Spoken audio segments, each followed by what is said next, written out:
Alam mo ba na ang acid reflux or GERD ay nangyayari kapag umaakyat ang asido ng tiyan papunta sa lalamunan na nagdudulot ng hapdi sa dibdib at pananakit ng sikmura? Kung madalas mo itong maranasan, huwag pabayaan. Narito ang 10 natural na tips para mawala ang pabalik-balik na acid reflux. Una, iwasan ang sobrang pagkain. Mas mabuti ang madalas pero kaunting kain lang kaysa isang bagsakan na sobrang dami.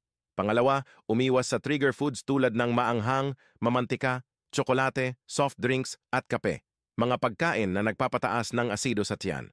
Pangatlo, huwag agad hihiga pagkatapos kumain. Maghintay ng hindi bababa sa 2 oras bago humiga para hindi umakyat ang acid. Pang-apat, itaas ng kaunti ang unan kapag matutulog. Nakakatulong ito para hindi umakyat ang asido habang nakahiga. Pang-5, bawasan ang alak at paninigarilyo. Ang dalawang ito ay nagpapahina sa valve ng lalamunan kaya mas madaling tumaas ang acid. Pang-6, panatilihing tama ang timbang. Ang sobrang taba sa tiyan ay nagtutulak ng pressure papunta sa sikmura. Pang-7, uminom ng maligamgam na tubig tuwing umaga. Nakakatulong itong in-neutralize ang asido sa tiyan. Pang-8, subukan ng natural remedies tulad ng pag-inom ng aloe vera juice o chamomile tea na kilalang pampakalma ng tiyan.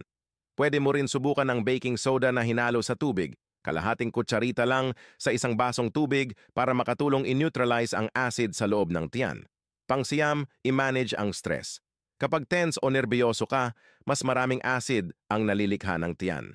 At pang-10, kumonsulta sa doktor kung tuloy-tuloy pa rin. Baka kailangan mo ng gamot o masusing pagsusuri kung may ulcer o GERD na. Tandaan, hindi kailangang tiisin ang pabalik-balik na acid reflux.